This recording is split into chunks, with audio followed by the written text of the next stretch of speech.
Imagina um pastor, um líder ou até aquele irmão da igreja, que por fora parece um exemplo de fé, mas por dentro está em pedaços. E o mais perigoso? Ninguém percebe. Spurgeon dizia que o pecado não perde o poder só porque foi cometido na penumbra do templo. E isso é mais real do que a gente imagina. Hoje a gente vai falar sobre uma verdade que incomoda. Tem muito homem e mulher de Deus lutando com coisas escondidas. E essa luta não começa no escândalo, começa no quarto, na mente, no coração. É como um ferro enferrujado. Por fora ele ainda parece firme, mas por dentro a corrosão está comendo tudo, até o dia que ele quebra. E sabe o que é pior? Esse desgaste silencioso acontece tanto com líderes de púlpito quanto com o crente mais simples no banco da igreja. É o terreno perfeito para tentações não confrontadas, para o abismo que cresce enquanto a gente finge que está tudo bem. Então, se você quer entender por que muitas quedas começam antes do pecado aparecer e como evitar que isso destrua sua fé e seu propósito, fica comigo até o final, porque eu não vou passar pano, mas também não vou deixar você sem direção. E antes da gente continuar, este vídeo e pregação é estudada e revisada manualmente, e isso dá trabalho, então se quer nos apoiar, se inscreve no canal e ativa o sininho. O YouTube não está entregando os vídeos, e se você não fizer isso, pode ser que justamente aquele aviso de Deus que você mais precisa acabe não chegando até você. Dito isso, bora para o vídeo. Existem dores que ninguém vê, mas que destroem por dentro. É aquela divisão entre o que mostramos e o que realmente somos. No domingo, a pessoa levanta as mãos, canta, aparenta estar firme, mas quando chega em casa, a mente vira um campo de batalha. É como se a vida fosse um teatro e o culto, o palco principal. Só que Deus não pediu para a gente viver de teatro. Jesus nunca chamou ninguém para vestir máscara. Quando o coração está dividido, a luta interna é desgastante. É como viver com duas vidas, uma que todo mundo conhece e outra que você mesmo evita encarar. Muitos acreditam que o pecado sexual, por exemplo, começa no ato físico, mas a verdade é que a guerra começa muito antes, nos pensamentos e na imaginação. É lá que pequenas concessões vão se acumulando, criando uma versão falsa de nós mesmos. A mente é o primeiro altar que o inimigo tenta profanar. E tem algo que muita gente não percebe. O pecado que fica escondido por muito tempo pode ser mais destrutivo do que aquele que é exposto logo. Porque quando é exposto, você se vê obrigado a lidar com ele. Mas quando está escondido, ele cria raízes profundas e constrói uma vida paralela. A pessoa passa a viver para sustentar essa segunda identidade. Imagine um rio represado. A água fica ali acumulando pressão silenciosamente. Por fora parece calmo, mas por dentro a força está crescendo. Até que um dia a represa se rompe e leva tudo no caminho. É assim com o pecado não tratado. Ele se acumula até explodir de uma forma que afeta a família, ministério e a própria fé. Para evitar isso, é preciso entender que ninguém é tão forte a ponto de vencer tudo sozinho. O isolamento é terreno fértil para quedas. É por isso que ambientes saudáveis, onde seja possível abrir o coração sem ser condenado, são tão importantes. Não para passar a mão sobre o erro, mas para tratar a raiz e restaurar. O inimigo adora trabalhar no escuro, porque enquanto ninguém fala sobre o que está acontecendo, ele ganha território. A estratégia dele é simples: manter você preso na vergonha e no medo de ser descoberto. Quanto mais tempo você fica nessa prisão, mais difícil parece sair. Mas existe um caminho diferente. E ele não começa com força própria, mas com humildade. Começa com a decisão de não sustentar uma vida dupla e buscar ajuda antes que a represa rompa. É melhor lidar com a dor de arrancar algo agora do que com a destruição que virá depois. O coração dividido cansa, e esse cansaço não some sozinho. Ele precisa ser tratado, confrontado e entregue nas mãos de Deus. Há um tipo de pureza que não nasce da transformação de Deus, mas da necessidade de manter a imagem intacta. É aquela santidade de fachada, cuidadosamente construída para que ninguém perceba as rachaduras. Por fora, tudo parece organizado, controlado e espiritual. Por dentro, existe medo, insegurança e um abismo crescente. O problema é que viver dessa forma se torna um treinamento diário para o fingimento. A pessoa aprende a sorrir quando quer chorar. Aprende a levantar as mãos enquanto o coração está longe. Aprende a pregar contra pecados que secretamente pratica. Com o tempo, o ato se torna tão automático que nem se percebe mais onde está a verdade. Essa falsa santidade nasce da ideia de que mostrar fragilidade é sinal de fraqueza, quando na realidade, na Bíblia, os homens que mais impactaram a história de Deus foram aqueles que admitiram suas quedas. Davi não se escondeu quando foi confrontado. Pedro chorou amargamente quando negou a Cristo. Paulo não teve vergonha de contar suas lutas. Eles entenderam que a força não vem da performance, mas da transparência diante de Deus. O palco é perigoso quando se torna o lugar onde buscamos aprovação. Nele, a tentação é medir a própria vida pelo aplauso e não pelo caráter. E quando isso acontece, o foco muda. Não é mais sobre servir, mas sobre ser visto. Não é mais sobre agradar a Deus, mas sobre manter o respeito das pessoas. A Bíblia não chama ninguém para viver sustentando uma aparência. A verdadeira santidade não precisa de palco. Ela é como o azeite puro. Só se revela quando é pressionada. Nas adversidades, a essência transparece. No dia a dia, longe das luzes e dos olhares, é que se prova o que é real. Essa busca por manter status espiritual é uma armadilha silenciosa. A cada dia, a pressão para parecer perfeito cresce e a liberdade para ser vulnerável diminui. O resultado é uma vida cansada, pesada e sem frescor espiritual. É como tentar correr carregando uma máscara que nunca pode cair. Quando a santidade é apenas de palco, não há espaço para a cura verdadeira, porque para ser curado é preciso primeiro admitir que existe uma ferida. E quem vive para manter a aparência não pode admitir feridas sem correr o risco de perder o que construiu aos olhos dos outros. A boa notícia é que Deus não mede nossa vida pela performance. Ele conhece cada fraqueza e ainda assim escolhe nos usar. Mas para isso, precisamos largar o papel que inventamos e aceitar o que Ele diz que somos. Só assim a santidade deixa de ser um espetáculo e passa a ser fruto da presença dele na vida real. Nem sempre a queda começa com algo grande. Muitas vezes, o que destrói uma vida começa com detalhes tão pequenos que parecem inofensivos. É uma conversa sem maldade aparente, um olhar prolongado, uma lembrança que se deixa ficar na mente, coisas que passam despercebidas, mas que com o tempo abrem brechas. O coração é como uma casa. Não é preciso arrombar a porta para entrar e causar estrago. Basta deixar uma janela entreaberta. O inimigo raramente chega derrubando tudo de uma vez.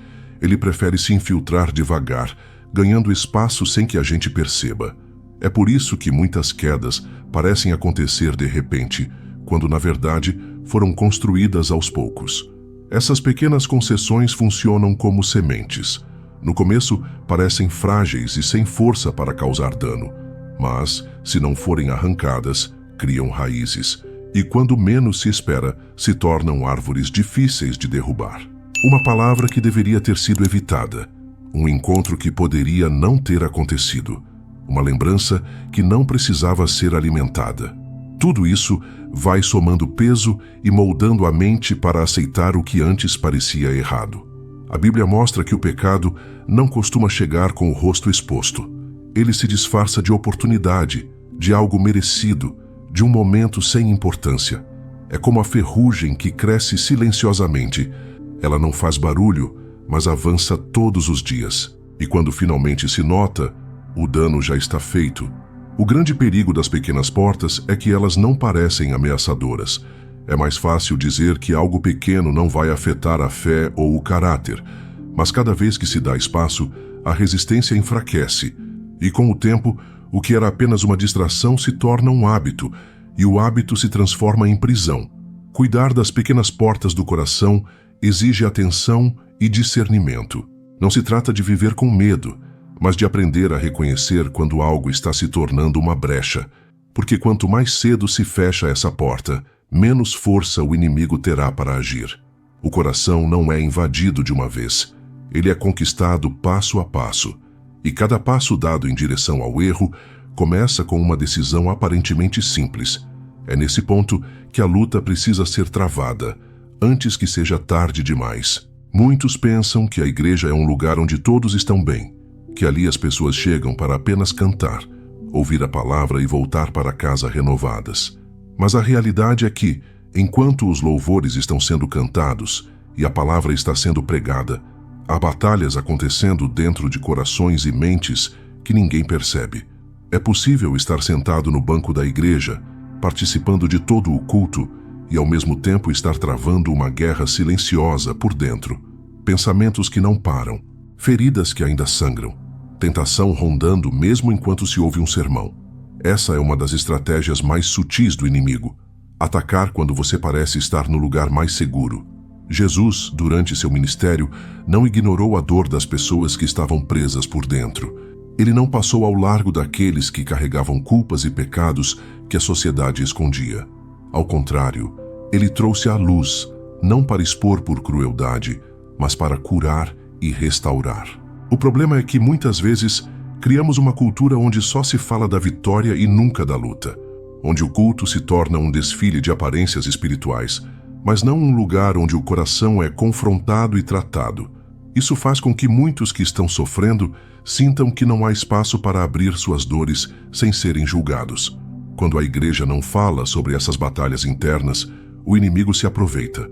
Ele sussurra ao coração que você é o único a passar por isso, que ninguém entenderia, que seria melhor manter escondido. Assim, a pessoa se isola emocionalmente, mesmo estando rodeada de gente. A imagem é como uma casa pintada e arrumada por fora, mas com um incêndio queimando nos cômodos por dentro. Quem olha de fora vê beleza. Quem está lá dentro sente o calor sufocante e o risco de perder tudo. A verdadeira comunhão que Jesus ensinou não é feita apenas de abraços e sorrisos, mas também de espaço para a verdade, mesmo que ela seja dura. É feita de confrontos amorosos, de apoio nos momentos de fraqueza, de orações que vão além das palavras bonitas e tocam nas feridas que precisam ser curadas. Se a igreja for um lugar onde só é permitido mostrar o lado vitorioso, muitos continuarão lutando sozinhos no banco, acreditando que não tem valor para estar ali. Mas se for um espaço de realidade e graça, onde a queda não é o fim e a restauração é possível, então aqueles que hoje estão presos poderão experimentar a liberdade que Cristo prometeu. O deserto é um lugar onde tudo parece estéril. Não há aplausos, não há multidões e muitas vezes não há companhia. É o lugar onde o silêncio parece mais alto e as orações parecem demorar a ser respondidas. Para muitos, estar no deserto espiritual é sinal de abandono ou castigo. Mas, na verdade, é um dos lugares mais estratégicos que Deus usa para formar e purificar. Na Bíblia, o deserto nunca foi apenas um local físico. Foi um cenário onde Deus tratou o caráter de homens e mulheres, longe das distrações e dos ruídos da vida comum. Moisés passou 40 anos no deserto antes de liderar o povo. Elias foi levado ao deserto para ser fortalecido. Jesus foi conduzido ao deserto antes de iniciar seu ministério. Em todos esses casos, o deserto foi uma escola, não uma prisão. O que diferencia o deserto de um castigo é o propósito. Quando Deus nos leva para um tempo de isolamento, não é para nos destruir, mas para nos reconstruir. Ele arranca o que é falso, cura o que está ferido e fortalece o que precisa crescer. É no deserto que aprendemos a depender de Deus de forma absoluta, porque não há mais onde apoiar a confiança. Esse tempo de deserto é também um tempo de purificação. É como o ouro no fogo. O calor não é agradável, mas é necessário para remover as impurezas e deixar apenas o que é valioso. Na vida espiritual, isso significa enfrentar as áreas que precisam ser tratadas, deixar para trás hábitos que nos afastam de Deus e aprender a encontrar prazer apenas na presença dele. O deserto também nos ensina a ouvir melhor. Longe da correria e das distrações, começamos a perceber a voz de Deus de maneiras que antes não notávamos. A sensibilidade espiritual cresce porque não há mais tantas vozes competindo pela nossa atenção. O que parecia solidão se torna comunhão mais profunda. O perigo é confundir esse tempo de isolamento com esquecimento. Deus não esquece seus filhos. Assim como a nuvem e a coluna de fogo guiavam o povo no deserto, ele continua presente, mesmo quando parece que não há sinal. Muitas vezes é justamente no deserto que ele fala as palavras mais importantes para a próxima fase da nossa vida. Quando entendemos o valor do deserto, paramos de tentar sair dele a qualquer custo. Começamos a extrair dele o que Deus quer nos ensinar. E quando esse tempo termina, saímos mais fortes, mais firmes e mais preparados para enfrentar o que está por vir. A luta contra o pecado e contra as tentações não acontece apenas diante dos olhos de todos. Grande parte dela é travada longe das luzes, no lugar onde ninguém vê. É no quarto secreto, no silêncio da mente, nos momentos em que só Deus e você conhecem o que está acontecendo. O púlpito é um lugar de visibilidade, de influência e de impacto. Mas o quarto secreto é o lugar onde a raiz da vida espiritual é cuidada. Sem um quarto secreto saudável, o púlpito se torna apenas um palco. E sem autenticidade diante de Deus, qualquer ministério, por mais bonito que pareça, está em risco. A restauração começa quando entendemos que não existe pecado tão pequeno que não mereça ser combatido, e não existe graça tão pequena que não mereça ser buscada. O que diferencia quem cai e não se levanta de quem cai e é restaurado não é a gravidade da queda, mas a disposição de voltar para Deus com sinceridade. A comunidade também tem um papel fundamental nessa jornada. É preciso criar ambientes onde a verdade não seja punida, mas transformada. Lugares onde a confissão não é motivo para a exclusão, mas um ponto de partida para a cura. Isso não significa tolerar o pecado, mas acreditar no poder que Deus tem de mudar qualquer vida. O caminho da autenticidade é estreito e exige coragem, mas é o único que sustenta uma vida inteira de fé. Deus não busca performances impecáveis, ele busca corações inteiros. E quando ele encontra alguém disposto a abrir mão da aparência para viver na verdade, esse alguém se torna instrumento poderoso, seja no púlpito, no banco da igreja ou em qualquer lugar. Lembrar que os últimos serão os primeiros inclui lembrar que aqueles que um dia foram quebrados, se deixarem Deus reconstruir, podem voltar mais fortes do que antes. Essa é a essência do Evangelho. Não é sobre quem nunca caiu, mas sobre quem foi levantado pela graça. Entre o púlpito e o quarto secreto, existe um espaço onde Deus trabalha. É nesse espaço que ele forma caráter, fortalece a fé e prepara para vitórias que ninguém mais vê, mas que sustentam tudo o que as pessoas um dia verão.